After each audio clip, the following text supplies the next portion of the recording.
Olá, boa noite, sejam muito bem-vindos à nossa live da semana. O tema escolhido por vocês é fertilizantes. A gente vai tratar desse que tem sido um dos assuntos mais debatidos no agronegócio em função da guerra da Ucrânia, dos conflitos no leste europeu, dos riscos de fornecimento ali vindos de países como Rússia, Belarus, que são alguns dos importantes fornecedores aqui para o nosso mercado brasileiro. E nesse contexto de risco para a originação desses fertilizantes, de incertezas em relação ao cenário de oferta para a safra de verão, há uma necessidade de a gente detalhar informações sobre os alternativos, as adubações alternativas, sejam elas a adubação orgânica, seja ela organominerais, sejam também as explorações de jazidas de reservas aqui no nosso país, com o avanço de projetos de leis esperados para a Câmara nesta semana, além de entendermos qual é o cenário mundial no mercado de fertilizantes. Vamos tratar de ureia, vamos tratar também de MAP, vamos tratar de KCL, e nesse bate-papo nós vamos receber analistas que estão dedicados a entender as curvas de mercado, analisar os contratos futuros, as negociações do presente, as dinâmicas das empresas, e vamos também ouvir pesquisadores para entender o que há disponível hoje no mercado para a gente manejar essa situação, que é uma situação que aponta para um cenário novo para a grande maioria de nós, né?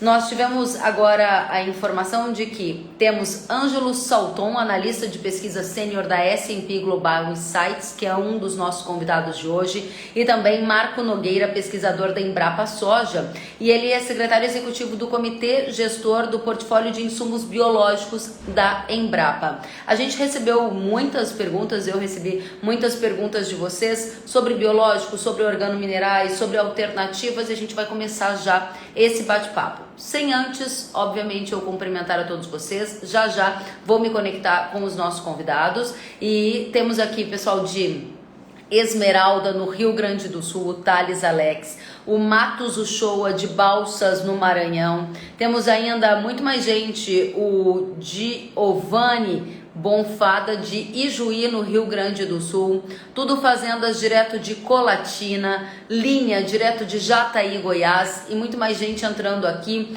Peronde, de Passo Fundo, Rio Grande do Sul, o Anderson De Luca, de Osasco, São Paulo, o Cristiano, de Dom Pedrito, Rio Grande do Sul, o Matheus, de Guaíra, São Paulo, o Mário, de Dourados, Mato Grosso do Sul, Vanilza Agro, de Gurupi, Tocantins, o Rafael, de Capivari do Sul, Rio Grande do Sul, o Anselmo, de Rio Pomba, Minas Gerais. Vejam que o Brasil inteiro está aqui conectado conosco, o Brasil está conectado conosco. Eu acabei de receber agora, um minutinho antes de começar a nossa live, a informação de que, infelizmente, o presidente da Embrapa, Celso Moretti, teve um imprevisto e não poderá participar conosco. Então, peço desculpas à nossa audiência por esse imprevisto, e a gente terá outras oportunidades, certamente, no futuro, para ouvir o presidente da Embrapa. Vamos já, então, convidar os nossos analistas, pesquisadores que estão aqui, sem antes colocar o título da nossa live: fertilizantes, tudo o que você precisa saber. Vamos lá, então. Um minutinho. Ok. Precisa saber. Publicado.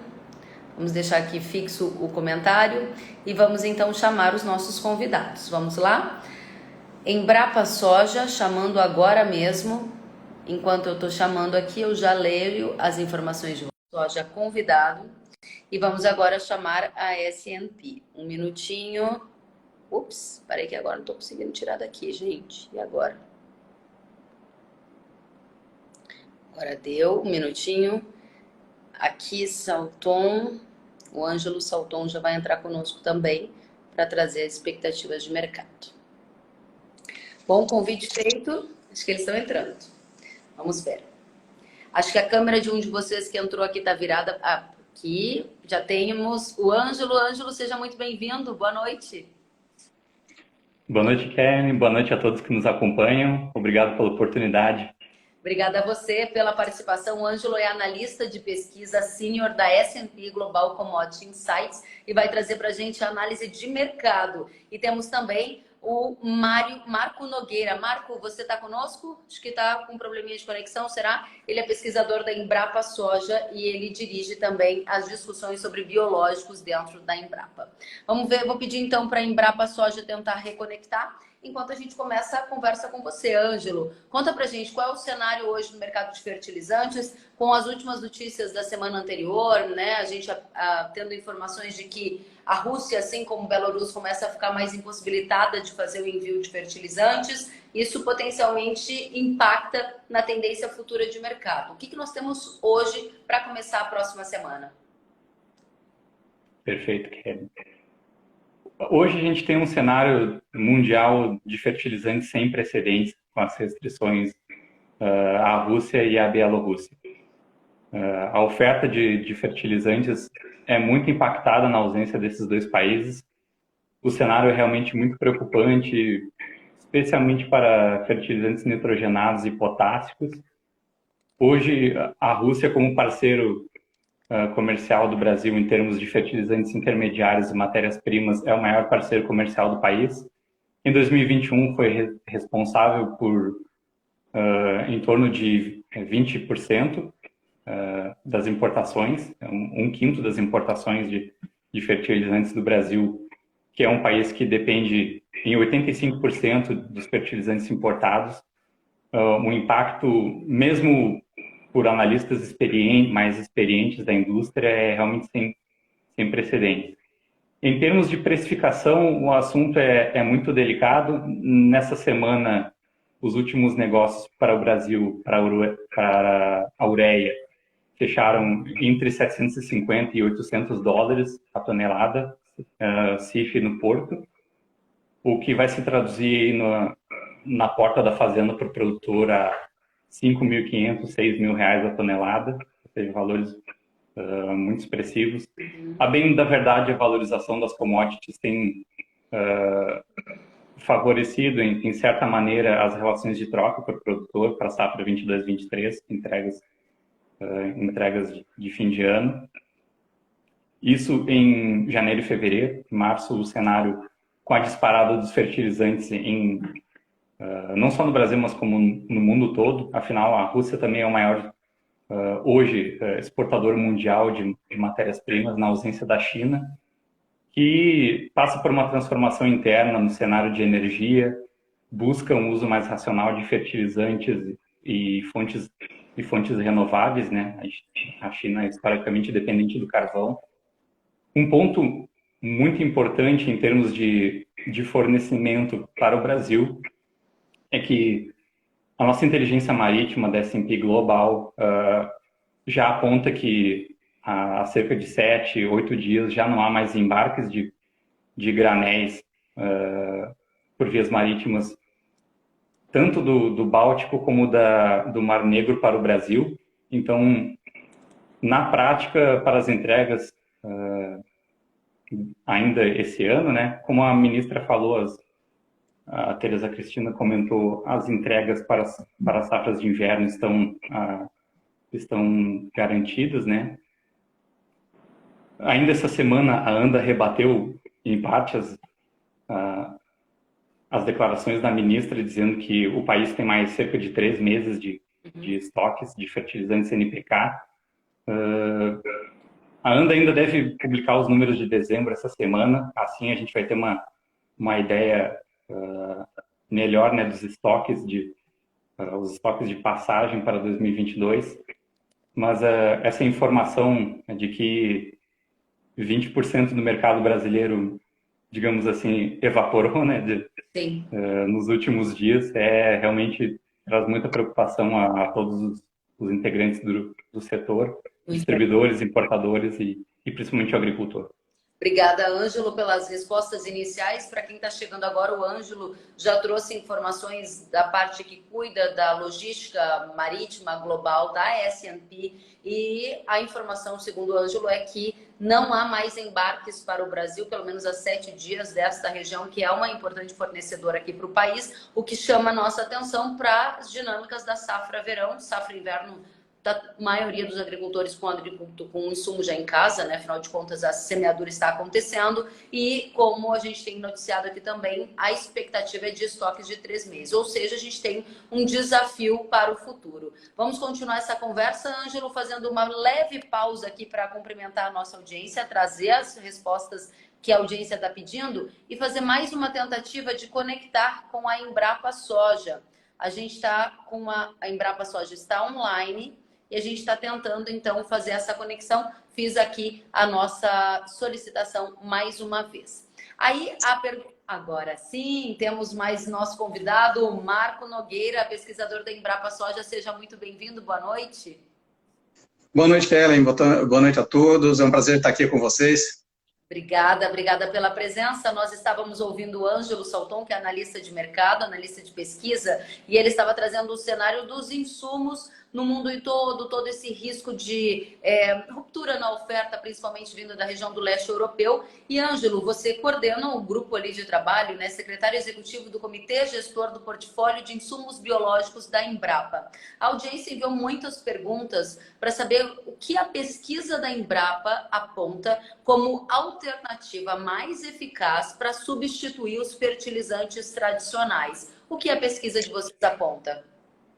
Bom, legal. Bom, a Embrapa já tem uma tradição de muitos anos em pesquisas com insumos sustentáveis, né? O caso mais, o exemplo maior que a gente tem aqui, e é um exemplo para o mundo, é o caso da fixação biológica do nitrogênio na soja, né? Nós somos exemplo para o mundo em termos de produzir o que nós conseguimos produzir de soja, o maior produtor mundial, sem a necessidade de uso de fertilizante nitrogenado, né? Então, isso é um grande exemplo para o agricultor brasileiro. Ele sabe usar insumo biológico, ele usa esse tipo de tecnologia, né? Então, não é muito difícil para ele adaptar, né, essas tecnologias voltadas para os insumos biológicos, porque ele já conhece, ele já usa, né? Para vocês terem uma ideia, 80% da área de produção de soja usou inoculante nesse ano, nessa safra que passou, né? E mais ainda, mais recentemente, nós agregamos um inoculante, um micro-organismo a mais no processo de inoculação da soja, que é o azospirillum, num processo chamado de...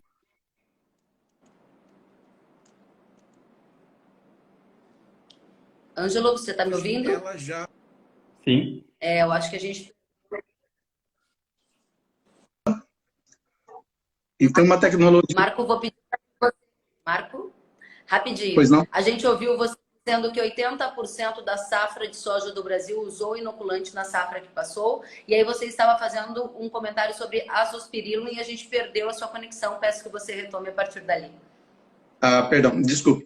Bom, então, voltando a essa questão, né, o azospirillum, ele passou é uma tecnologia que nós juntamos a tecnologia de inoculação da soja, e passamos a adotar esse segundo micro-organismo, que é o azospirillum também, que foi concebido para ser usado nas gramíneas, né, no milho, no trigo, no arroz, né? Depois a gente pode falar um pouco mais sobre isso também, em termos de suprimento de nitrogênio para essas culturas, né?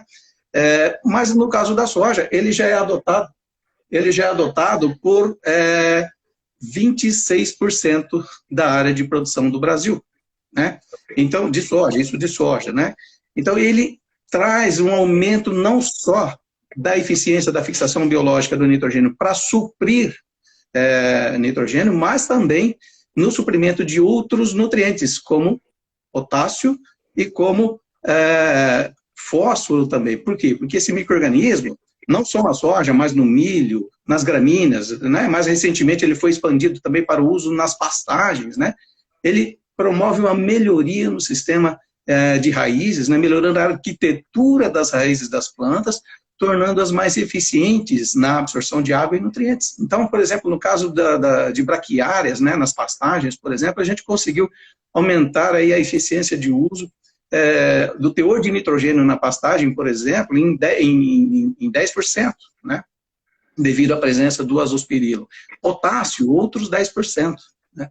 Quando a gente adicionou um outro micro-organismo nesse mesmo inoculante para a pastagem, que é uma bactéria do gênero Pseudomonas, houve um aumento do teor de fósforo em 30%, ou seja, a planta consegue aproveitar melhor os recursos que estão ali no solo devido à presença desse micro-organismo. Então, são estratégias aí que a gente pode usar ou para substituir 100% dos fertilizantes em algumas situações, no caso do nitrogênio nas leguminosas, né? E aumentar a eficiência de uso dos outros nutrientes nas demais culturas também.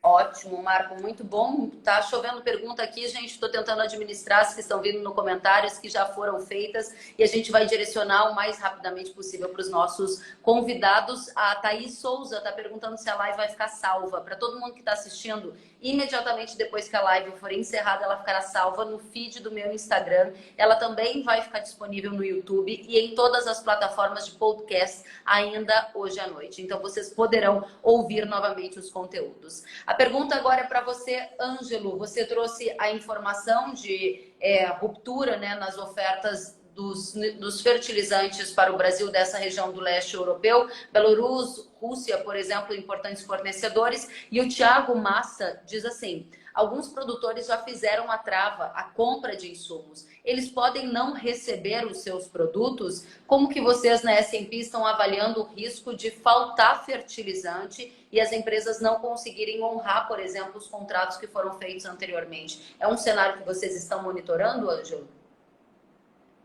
Sim, o risco é real, Kelly.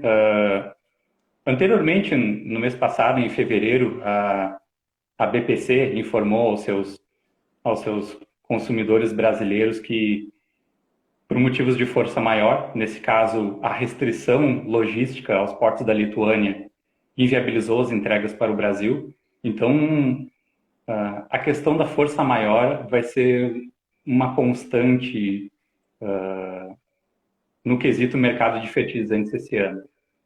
Mesmo o pequeno agricultor que tem um distribuidor local, em muitos casos, as negociações existe um contrato padrão e nesses contratos está prevista a cláusula de força maior, que é quando o fornecedor não consegue disponibilizar o produto por motivos alheios à sua vontade. No caso, a restrição de matérias-primas de países-chave, como a Rússia, pode ser um limitador, especialmente nos produtos de nitrogênio e potássicos, né? Fosfatados, a gente tem um cenário mais confortável. Hoje a Rússia responde por 17%, né, com dados de 2021 das importações, mas existem alternativas como o Marrocos, países do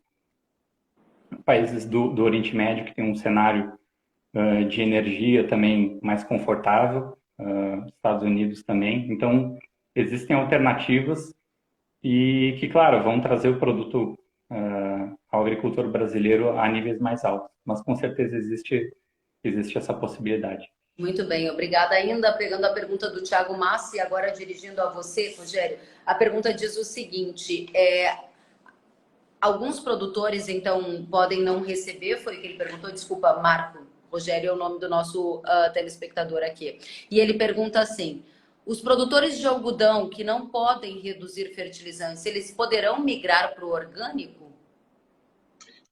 Bom, isso muito vai depender da região onde ele está, né, da capacidade de suprimento. Nós temos uma capacidade industrial instalada na área de produção de organominerais, que ele é da ordem aí de 2 milhões de toneladas aproximadamente aí pelo Brasil, né? Porém, esses grandes fornecedores, eles estão mais centrados, né, aqui na região centro-sul. Então, dependendo da região onde a demanda existe, onde se queira adquirir esse produto, ele pode não chegar, né? Então, não é de uma hora para outra que se modifica uma matriz de uma demanda de 40 milhões aproximadamente de toneladas de fertilizantes para se muda a matriz de uma hora para outra, né? É um processo bastante complexo, mas assim, desde que forneça os nutrientes, independente da fonte, sem problema algum, desde que se consiga adquirir.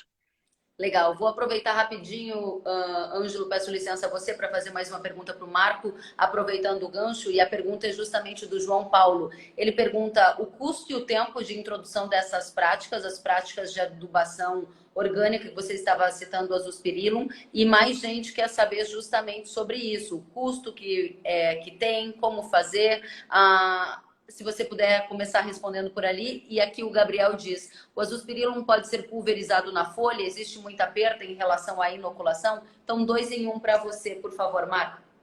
Tá, então vamos separar duas coisas, né? Nós estamos falando assim, de uso de fertilizantes orgânicos ou organominerais e uso de insumos biológicos, né? Os inoculantes, né? A gente já abordou alguma coisinha com relação à possibilidade de uso dos fertilizantes orgânicos ou organominerais, dependendo da disponibilidade, eles são excelentes fontes de determinados nutrientes. Dependendo dessa fonte, pode haver um desbalanço, né? Ou muito nitrogênio, ou pouco potássio, ou vice-versa, depende aí da matriz, né? Da origem desse material. Nesse caso, é necessário que se faça um equilíbrio dessas fontes para um uso ideal desse produto, né? Mas numa condição de baixa oferta, de baixa disponibilidade, a gente vai usar o que tem, né? E o que for necessário. E o melhor de tudo nesse cenário, saber o que precisa, né? Qual é a fórmula adequada, o fornecimento adequado, é a velha e conhecida análise de solo, né? Nós precisamos fazer o uso dessas ferramentas, né? Da análise de solo para saber, para interpretar. Às vezes, dependendo do nutriente, a gente até não precisaria fornecer, dependendo da situação, né? É um caso típico aí, algumas situações, né? Isso não é regra, não é 100%, né? Mas se eu, por exemplo, interpreto o resultado da análise de solo quanto ao teor de fósforo, por exemplo, e dá lá muito alto quanto ao nível de interpretação, naquela safra pode ser dispensável aquele nutriente naquele momento. É claro que temos que monitorar e não acabar com essa poupança que a gente fez ao longo do tempo, né? Tá meio em voga aí a gente falar dessa poupança que o agricultor brasileiro fez aí ao longo dos anos, né? É claro que a gente não pode achar que podemos parar para sempre de fornecer esses nutrientes, né? Como diz um amigo meu, um pesquisador aqui da Embrapa Soja, Adilson de Oliveira Júnior, né, da área de fertilidade, é uma pena que a gente não tenha FBP ou FBK, como temos a FBN, ou seja, a fixação biológica do nitrogênio. O nitrogênio a gente traz à atmosfera por meio desses micro-organismos maravilhosos que conseguem entregar esses nutrientes. Mas o fósforo, o potássio, ele tem que vir de uma origem geológica, né? Ou do solo, ou do fertilizante, ou seja mineral, seja orgânico, ele tem que vir de fora. Por um período curto, a gente pode até conseguir manter ali os níveis de produtividade dependendo dos teores nos estoques do solo, né? Mas isso não pode ser indefinido, né? E temos que monitorar, porque se a gente só exportar, a conta chega, né? Bom, então, indo para a questão do azospirillum, né? Ele faz uma pergunta um pouco mais técnica, de modalidade de aplicação, né? Bom, o azospirillum tem sim registro para aplicação. A gente sempre pede, né, quanto à modalidade de uso, para verificar se o produto tem registro no Ministério da Agricultura para a modalidade de aplicação a que ele se propõe, certo?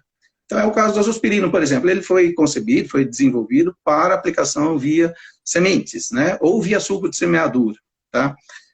Mas há alguns produtos que demonstraram eficiência agronômica e registraram isso no Ministério da Agricultura quanto à modalidade de aplicação foliar. Então, existe produto para milho, para essa modalidade, existe para feijoeiro, para essa finalidade. Eu não tenho certeza se tem esse tipo de recomendação foliar para soja. Particularmente, eu prefiro, no caso da soja, já usar no início, né? Já a hora que vai fazer a inoculação do bradyrhizóbio, né, que é imprescindível que seja feita via suco de semeadura ou já nas sementes, né? Já aproveita e faz a inoculação com azospirillum também, que faz tudo numa operação só, reduz custo, né? E já começa a se beneficiar desse micro-organismo, né? Para pastagem estabelecida, por exemplo, já comprovamos agronomicamente que é possível fazer uma aplicação numa pastagem estabelecida de azospirillum junto com pseudomonas via foliar e traz resposta. Claro que não pode ser uma pastagem degradada, né, sem capacidade de recuperação. Eu gosto sempre de falar o seguinte: os micro-organismos não fazem milagre, né? Se eu estou numa situação de degradação, de baixa fertilidade, não tem de onde tirar nutriente, tem que vir de fora. O que o micro-organismo faz é aumentar eficiência de uso, né? E é o que a gente vem falando aí. Muito bem, muito obrigada, Marco. Muitas perguntas estão chegando, estou agradecendo demais aos nossos convidados aqui. Agora eu dirijo a você, Ângelo, perguntas de mercado também estão chegando. A AgroAlice perguntou qual é a estimativa de aumento de fertilizantes daqui para frente, de custo nos fertilizantes. Você trazia dados para a gente da última semana, um incremento de cerca de 10% no preço do porto. Gostaria que você detalhasse se isso foi para todos, né? Ureia, MAP, sulfato de amônio, KCl, rapidamente, se puder, para já responder a pergunta da AgroAlice, que quer saber se a tendência é continuar uma escalada de alta nos preços. E até quando? Perfeito. Sim, os fertilizantes estão em alta generalizada. Como eu falei da ureia, o mesmo aconteceu para os fosfatados, com, por exemplo, o MAP 1152, que encontrava uma estabilidade nos últimos meses diante a baixa temporada, né, de demanda brasileira em torno de $850 por tonelada, preço no porto. Durante a última semana já se ouviu o negócio fechado a $1.000. E para o potássio a tendência é com certeza a mesma. O Brasil vai ter que agora, daqui para frente, disputar volumes com outros gigantes do agronegócio, como os Estados Unidos, Índia, China, pelo menos até o terceiro trimestre. Então, sim, por exemplo, o KCl, né, que na ausência também de negócios, com as incertezas de suprimento, rodava em torno de $800 a tonelada, preço porto, né, Paranaguá e Santos principalmente. Também já começa a se falar 810, 820 e assim vai, né? E também um ponto que a questão cambial também pode trazer surpresas, né? A gente viu uma apreciação recente aí do real frente ao dólar, né? Com o Brasil, a alta dos juros se mostrando um porto seguro, né, para investidores estrangeiros. Mas é ano de eleições e conforme as pesquisas vão avançando, tudo pode mudar e isso vai afetar o poder de compra, né, da agricultura ao longo do tempo. Muito bem, muito obrigada, Ângelo. Tem mais perguntas aqui para você. A pergunta é do Gilno Proença, se eu não anotei errado. E ele quer saber qual é a sua expectativa para o terceiro e quarto trimestre em termos de preço e abastecimento. Tem muita gente aqui dizendo que a preocupação é com a safra de verão, né? O que se faz nesse momento, o que vocês têm recomendado aos clientes de vocês? Há empresas fechando negócios hoje, ofertando fertilizante com garantia de entrega, se é que tem alguma modalidade de contrato nesse sentido? Claro. Hoje é muito difícil fechar um negócio de fertilizante. Primeiro porque alguns agricultores, até olhando a relação de troca, esperam a valorização das commodities, como já tem acontecido, com soja, milho, trigo, e tem aguardado mais, esperando a valorização das commodities. E do outro lado, os distribuidores de fertilizantes, em face a todas essas incertezas, não conseguem travar um preço hoje, porque eles vão importar lá na frente e a entrega vai ser em cima do laço, né, como se diz aqui no Sul. E então, historicamente, os gigantes do agronegócio têm conseguido travar fertilizantes para entrega em 12 até 24 meses. Hoje, o cenário é mais complicado, as negociações vão ser pontuais, especialmente pela indefinição, né, na questão de suprimento, e a gente espera para o terceiro trimestre, com certeza, preços mais firmes devido à alta temporada de entregas para o Brasil. Historicamente, a gente tem um momento mais tranquilo, especialmente para nitrogenados no Brasil, tem sido o momento ideal nos últimos anos, ali em abril, maio, momento em que a Índia e os Estados Unidos concluem, né, suas compras, né, para safras do Carife e de primavera e verão nos Estados Unidos. Então ali existe um hiato onde o agricultor brasileiro pode entrar no mercado aí entre segundo e terceiro trimestres, mas com certeza, especialmente para o potássio, o aperto vai ser um grande para o produtor brasileiro e com certeza, para dar um exemplo para você, os potássicos beliscaram ali os $1.000, né, lá na crise de 2008, por motivos puramente financeiros. Não havia, naquele momento, um desequilíbrio, né, no balanço de oferta e demanda global, e hoje é o que existe. Então, nada impede que essa barreira psicológica, né, do mercado seja ultrapassada. Muito bem, muito obrigada, Ângelo, pelas respostas. Temos mais perguntas da audiência. Dirijo agora a você, Marco. A pergunta diz assim: como fornecer todos os nutrientes para soja e milho com garantia de produtividade via fertilizantes alternativos? Como eu disse, tudo é questão de disponibilidade e de balanço. Digo, disponibilidade da fonte, disponibilidade no solo, né? Muitas vezes, nós, usando fontes solúveis, nós temos uma entrega desse fertilizante quase que imediata, né, desse nutriente, né, quase que imediata ali para, para a planta, né. Agora, dependendo da situação, dependendo dos teores que eu tiver no meu solo, né, por isso, volto a frisar a importância da análise de solo, dependendo da fonte, eu posso entregar uma fonte de menor solubilidade nesse momento, que vai sendo liberada aos poucos para as plantas, enquanto isso a planta vai utilizando o teor que está disponível ali no solo, né? E com isso eu vou repondo esses nutrientes de forma que nunca falte, né? Que nunca baixe os níveis ali ao longo dos cultivos, né? O importante é que a gente faça o balanço, né, da saída e da entrada de nutrientes no meu sistema, né? Por exemplo, para eu produzir 1 tonelada de grãos de soja, eu preciso quase 80 quilos de nitrogênio, né? Cerca de 55 quilos disso sai na forma de grãos, né? Mas esse nitrogênio tranquilo que vem biologicamente, a gente consegue fornecer via fixação biológica do nitrogênio, né? Mas como não tem FBP ou FBK, né, como eu já disse ainda há pouco, caso do fósforo, por exemplo, né? O fósforo eu preciso ali para produzir 1 tonelada de grãos de soja, né? Pelo menos 8 quilos por tonelada, né?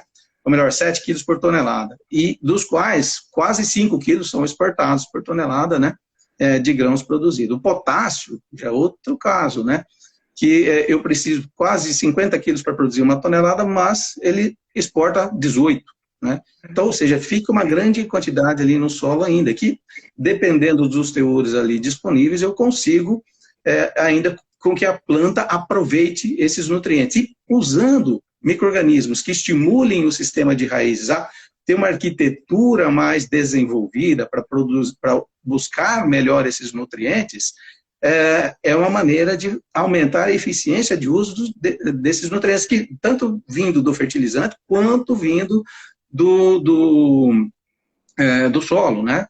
Seja fontes mais solúveis, sejam fontes menos solúveis. Um exemplo aí, por exemplo, é o caso dos bacilos, né, os que foram recentemente aí desenvolvidos pelos colegas da Embrapa Milho e Soro, para ser utilizado inicialmente no milho, e já está com extensão para a soja. Ele começou há 3 anos com cerca de 300 mil doses, hoje já está em 3 milhões de doses utilizadas, com uma mistura de 2 bacilos, que são digamos, facilitadores da absorção de fósforo pelas plantas. Como é que ocorre esse mecanismo? Ele atua tanto na solubilização das formas menos solúveis que estão lá no solo, né, de fosfato, e também pela mineralização do fósforo que está na forma orgânica. De 30% a 70% do fósforo total do solo, ele pode estar na forma orgânica. E aí entra o papel dos micro-organismos produtores de fosfatases também, por exemplo, né, e que quebra a fração orgânica e libera o fosfato mineral que a planta absorve. Além disso, eles atuam também na questão de melhoria da arquitetura das plantas, aumenta radicelas, né?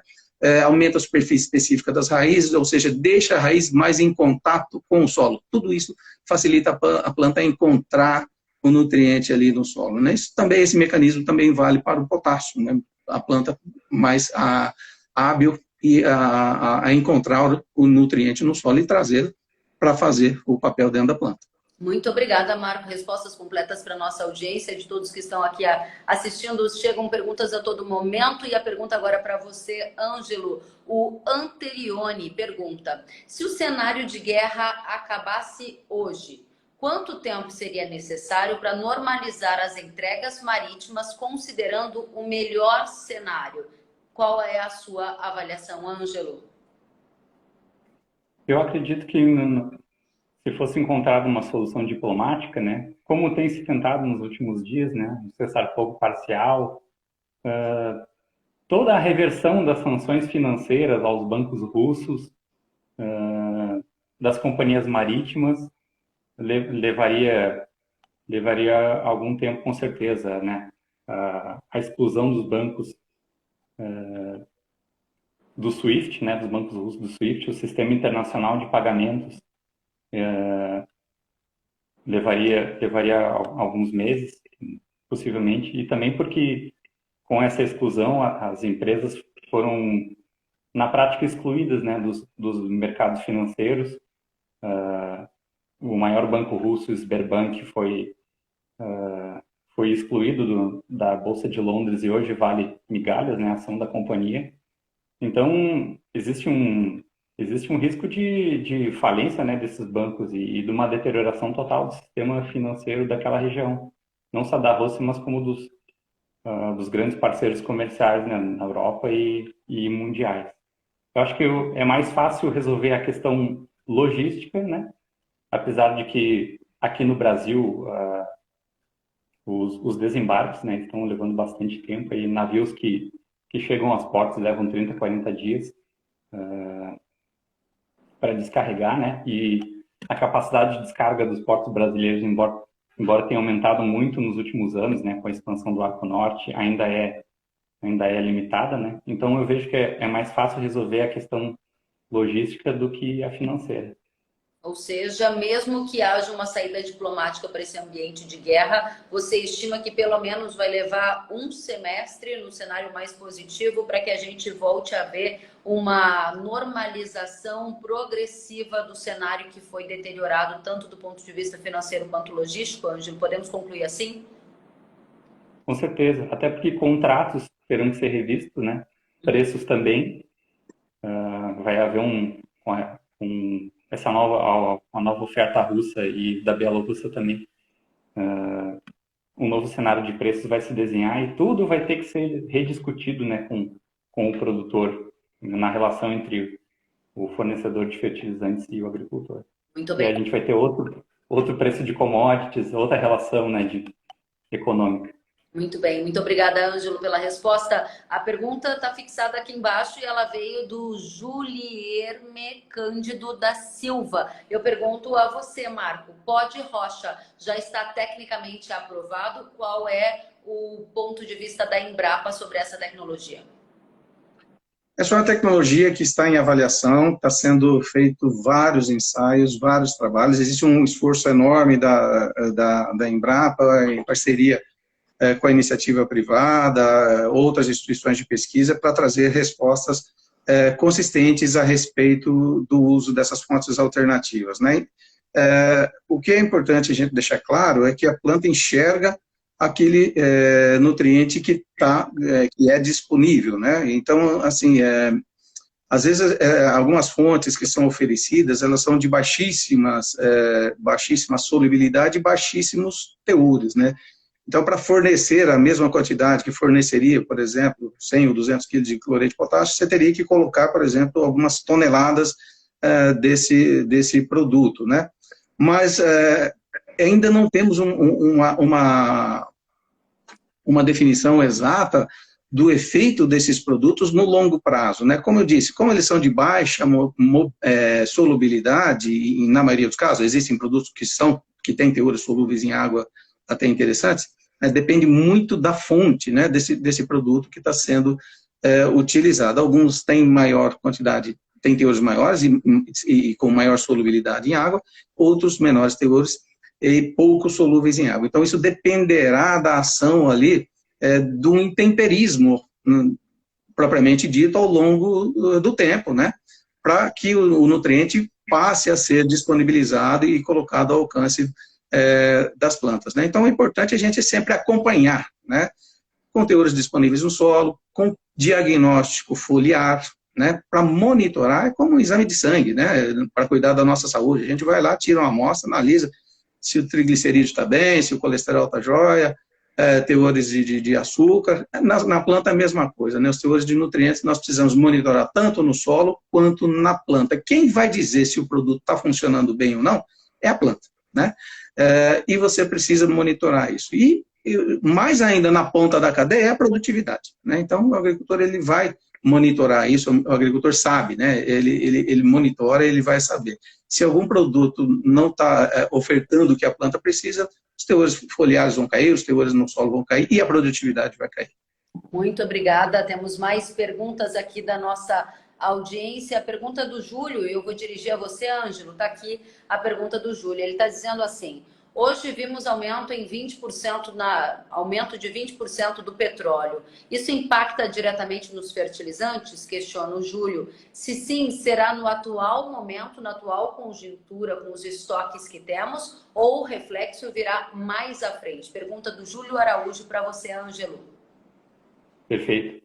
Sim, o petróleo e o gás natural têm impacto direto, né, na produção de nitrogenados, de fertilizantes nitrogenados como ureia e nitratos, e também em alguma medida os fosfatados, né, com amônio como MAP e DAP. Então, o impacto, né, da alta de preços já tem sido observado, né, tanto na relação de longo prazo, né, principalmente entre gás natural e preço da amônia, que respinga, né, na ureia, nos nitratos e nos fertilizantes derivados, né, dessa composição. Mas a gente espera que o impacto ele seja distribuído, né? A resposta não é imediata. Tanto é que hoje existe, por exemplo, no Oriente Médio, um gap de preços de amônia e de ureia, né, positivo do ponto de vista de produção. Então, o impacto ele é distribuído não imediatamente, né, mas ao longo das semanas, ao longo dos meses, à medida em que os estoques vão sendo repostos, né, nas regiões produtoras. Inclusive no Brasil também. Hoje a gente tem uma evolução, né, no mercado do gás natural brasileiro, com o novo marco regulatório do gás, que reduz a dependência da Petrobras, né, na distribuição de gás natural e torna o fertilizante produzido aqui no Brasil, nas plantas ali no Nordeste, né, torna esse produto mais competitivo.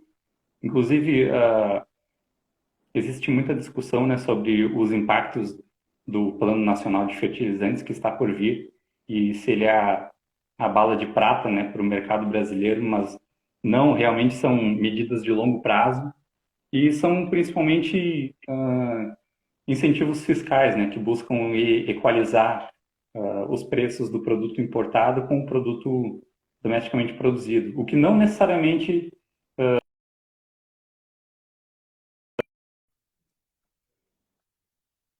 mercado, tornando tudo mais competitivo.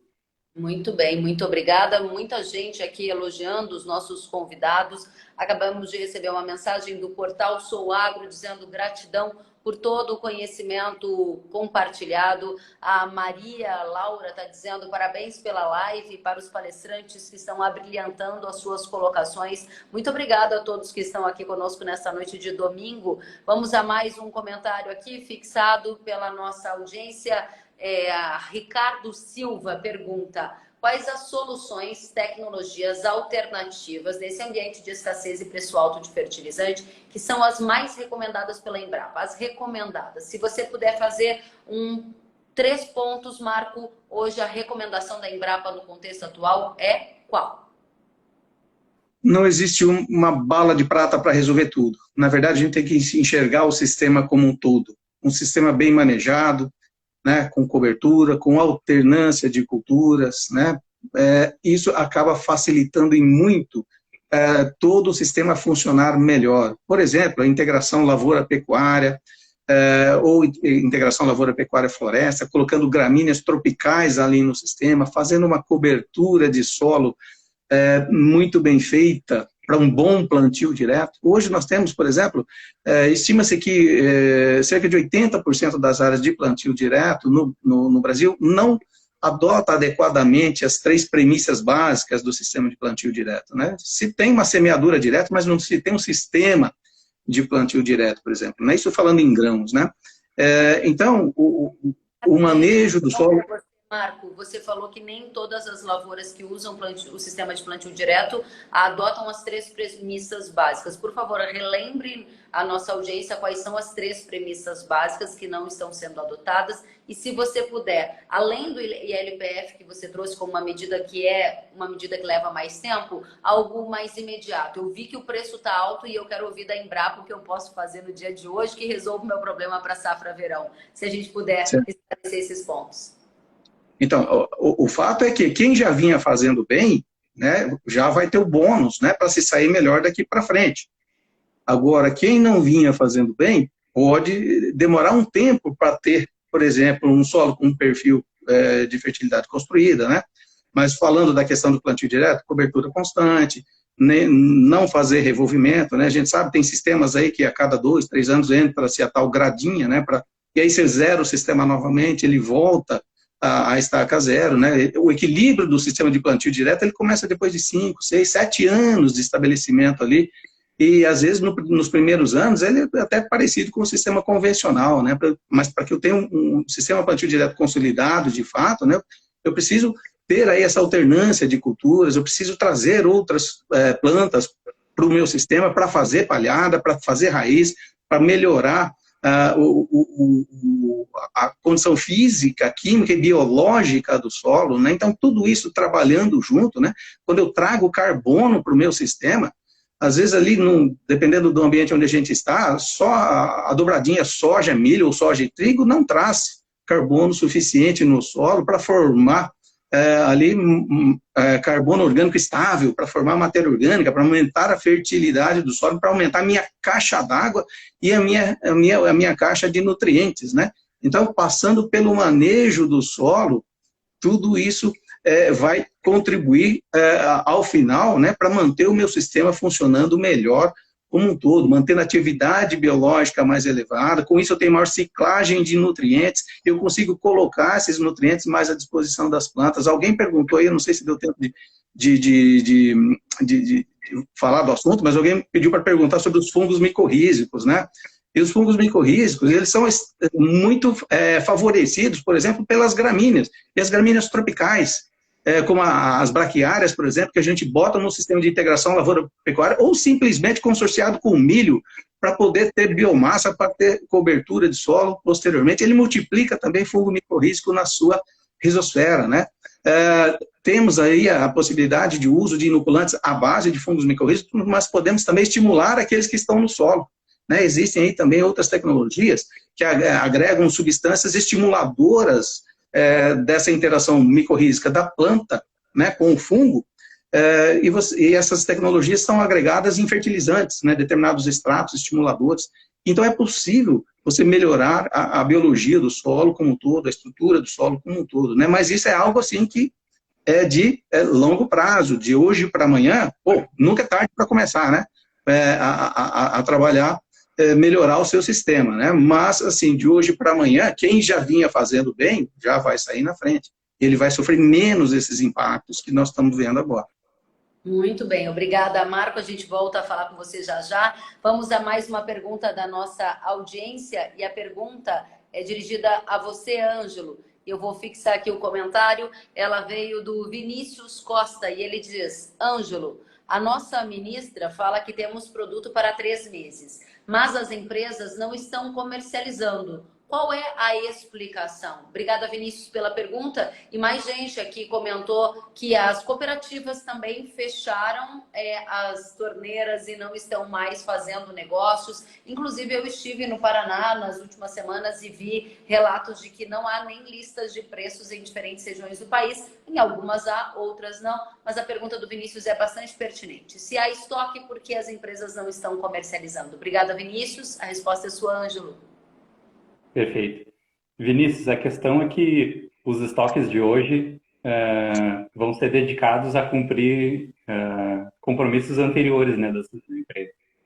Então, apesar do comentário da ministra, não quero ser alarmista, mas a a Associação Nacional de Difusão de Adubos, foi um pouco mais conservadora na sua análise do cenário de estoques, né, do mercado brasileiro de fertilizantes, falando aí algo sobre 3 meses. A gente vai ter dados mais atualizados na próxima semana. Mas então, as empresas distribuidoras de fertilizantes estão preocupadas em cumprir as suas obrigações com vendas anteriores e também evitando novas comercializações devido à incerteza de preços, né? Hoje ela combina o preço com o agricultor, mas, como eu falei anteriormente, vai importar o produto de fato, né, a matéria-prima importada lá na frente. Então ela fica exposta a esse risco e também ao risco cambial, né? E devido a esse cenário, como eu falei anteriormente, mesmo os analistas mais experientes no mercado de fertilizantes admitem que esse é um cenário inédito, né, para a oferta brasileira e também global, né, dada a importância da Rússia. Então, a ausência de novos negócios, não só na distribuição, mas também na importação, é reflexo dessa incerteza de preços. A gente conhece o comportamento sazonal, né, dos NPKs, mas dentro de parâmetros normais, né, que é aqueles que a gente tem visto nos últimos anos, o Brasil quebrando recordes de consumo ano após ano e sempre buscando máxima produtividade. Muito bem, obrigada, Ângelo. Quero aqui trazer para você e para o Marco os comentários da nossa audiência. O Laércio, agricultor, acabou de escrever parabéns, muito bom, proveitoso. A Cristiane Paiva disse parabéns pela qualidade da live, pelos esclarecimentos. JP AgroMais está dizendo parabéns pela live e muito mais gente aqui presente agradecendo pelos conteúdos deste domingo à noite. Tem comentários também, o Darli está dizendo que é inadmissível um navio aguardar em média 40 dias de espera para descarregar, fazendo um comentário em relação ao que o Ângelo trouxe na questão logística. A Ruda São Pedro está dizendo que o setor cafeeiro está se preparando para uma nova onda na agricultura regenerativa, que será um mecanismo de impacto de longo prazo para quem estiver preparado, diz ele. Temos mais comentários aqui, vou fixar mais um, vamos lá, já que o pessoal está gostando, a gente continua. E eu vou aproveitar para trazer esse tema para você, Marco. Agro NTK pergunta, e as jazidas de potássio no Brasil e nas Américas, tem como aumentar a produção? Bom, eu não sou especialista nessa área aí de exploração mineral, né, desenvolvimento de fertilizantes. O colega Polidoro falou bem ontem a respeito desse assunto com relação às jazidas, né? Mas o que a gente vê é que essas, sabe, né, avaliando o tema, estudando alguma coisa a respeito do tema, é que tudo é uma questão de viabilidade econômica. Tem uma série de outras questões por trás disso também, inclusive questões legais, ambientais, né, quanto à possibilidade de licenças de exploração dessas áreas, né, que são temas que ficam muito além da nossa alçada, né, do nosso campo de atuação. Mas a gente sabe que as empresas muitas vezes não exploram por falta de viabilidade econômica, né? Às vezes pode até ter viabilidade técnica, mas não viabilidade econômica. Talvez numa situação como essa agora, que os de preços elevação muito alta, né, desses preços, possa viabilizar a exploração em algumas reservas. Já havia manifestações de algumas empresas, né, falando da possibilidade de exploração de minas que eles chamam em stand-by, alguma coisa assim, que estavam paradas, provavelmente por questões de inviabilidade econômica naquele momento. Mas tudo depende da ocasião, né? Mas voltamos a enfatizar novamente, não é algo que se começa do dia para a noite, né? Tem um start, um delay ali muito grande, né? Em termos de investimento, muitas vezes elas não estão prontas para entrar em ação, né? Precisa de mais investimentos, tudo isso vai depender do cenário econômico para que se possa botar em prática esses planos de exploração desses materiais. Muito bem, gente, a hora está passando voando, tem tanta pergunta, eu vou correr aqui para a gente fechar. Acabei de ver que faz quase uma hora que estamos juntos aqui. Mário Borba pergunta para você, Ângelo, a cultura do café corresponde a uma pequena parcela na demanda de fertilizantes e é muito dependente do nitrato. A cultura do café sofrerá mais, visto que o nitrato vem em grande parte da Europa? Sim. Hoje, a Rússia é responsável pela praticamente a totalidade das importações de nitrato de amônio no Brasil. Então, realmente é um grande problema. Existem alternativas? Sim, existem existem alternativas como o produto de origem belga, então é uma alternativa de fornecimento. E também alternativas como, por exemplo, o CAN27, né, o nitrato de amônio e cálcio, que hoje vem acompanhando, né, a alta dos nitrogenados, mas é uma alternativa de fornecimento. Ele tem uma marca registrada, né, de uma empresa produtora de fertilizantes, mas hoje existe disponibilidade e as importações, que vêm principalmente da Espanha, ocorrem normalmente. Ótimo, muito bem. Mas, gente, vamos para a última rodada então. Vou colocar aqui pergunta da nossa audiência. Comentário BS Benet. Pergunta para você, Marcos. Podemos afirmar que os fertilizantes organominerais são mais eficientes que os químicos? Depende do que a gente está falando, né?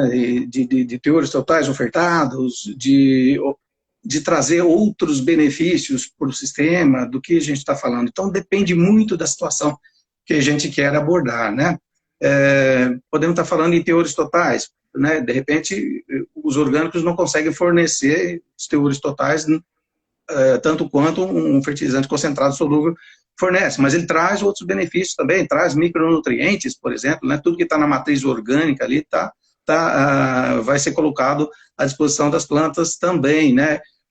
A própria fração orgânica pode também contribuir ali para a melhoria da fertilidade do solo, né? Aquela fração de carbono ali que vai ser usado ali pela comunidade microbiana para se multiplicar, para se aumentar a atividade biológica do solo, né? Então tudo, e deixar um resíduo ali que é o carbono umificado, né? Lá no último finalzinho da transformação do carbono, pode sobrar ali teores mínimos, né? Mas acaba sobrando ali alguma coisa de carbono umificado. Outra coisa que esses fertilizantes podem trazer também são os próprios micro-organismos, né? Já existem iniciativas, né, de fertilizantes organominerais que trazem na sua composição alguns micro-organismos benéficos que são multiplicados no laboratório e são inoculados ali no inoculante, no fertilizante organomineral, para ser disponibilizado na cultura, né? Então, ele, além de trazer os nutrientes, de trazer uma fração orgânica, ele também traz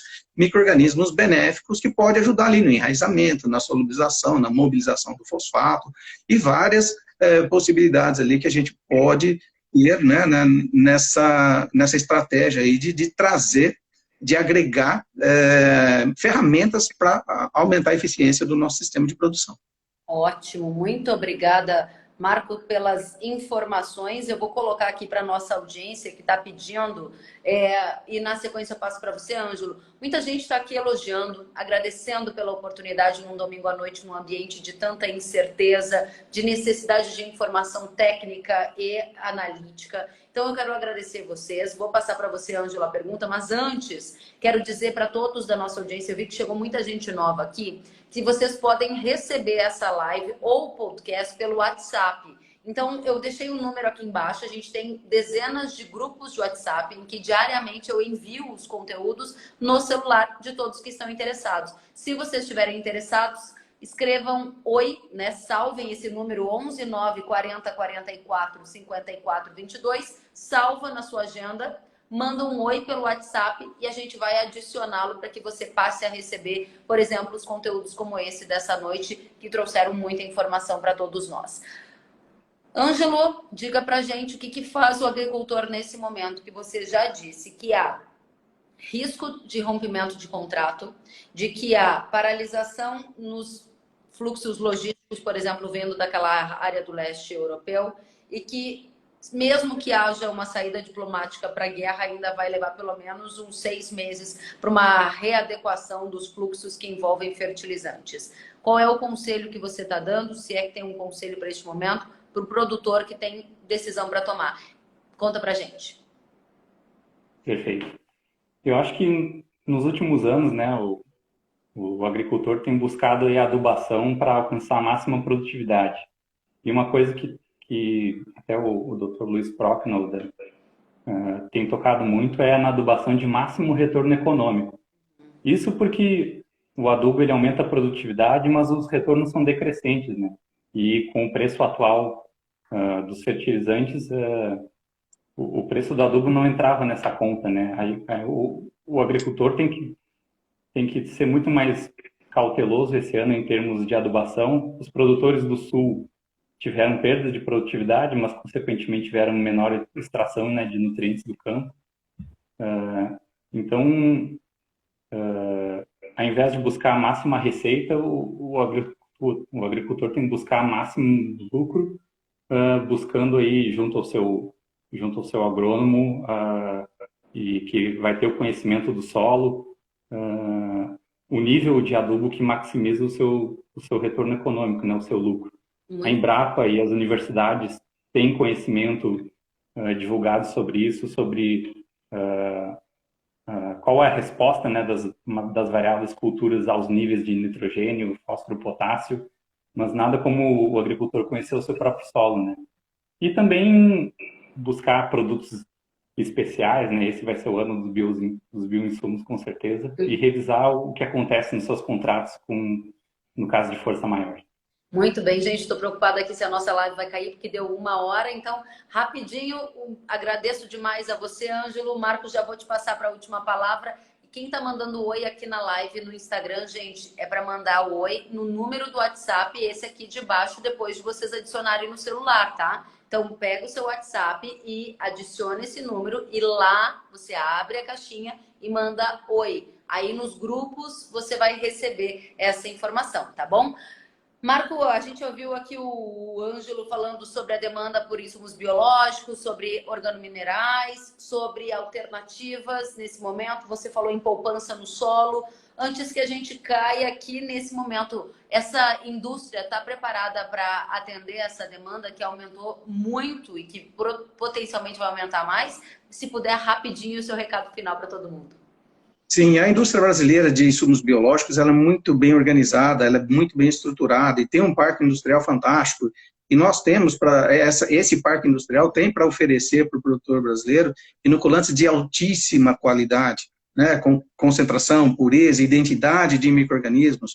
E isso é padrão ouro aí, mundo afora. Nós podemos nos orgulhar, né, da qualidade desses produtos biológicos que são oferecidos no mercado brasileiro. Excelente. Marco Nogueira, pesquisador da Embrapa, secretário executivo do Comitê Gestor do Portfólio de Insumos Biológicos da Embrapa. Muito obrigada pela presença e pelos vários esclarecimentos. Ângelo Salton, analista de pesquisa sênior da S&P Global Commodity Insights. Muito obrigada pelos vários esclarecimentos. Aqui a gente só está recebendo aplausos e parabenizações pela nossa audiência. E eu vou terminar o nosso bate-papo citando o Cristiano Botan, que acabou de escrever para a gente e disse: nós já tivemos várias revoluções na agricultura brasileira e este cenário de dificuldade fará com que a próxima revolução seja antecipada. Muito bacana a sua mensagem, Cristiano. A gente termina a nossa live de hoje assim, desejando uma ótima noite a você, Marco. Volte sempre. Ângelo, volte sempre. E vocês que estiveram aqui durante 1 hora, voltem sempre. Um prazer encontrá-los. Imediatamente a live vai para o feed do Instagram e nas próximas horas temos podcast e mais atualizações. Gente, fiquem bem, se cuidem. Até a próxima. Tchau. Tchau, tchau.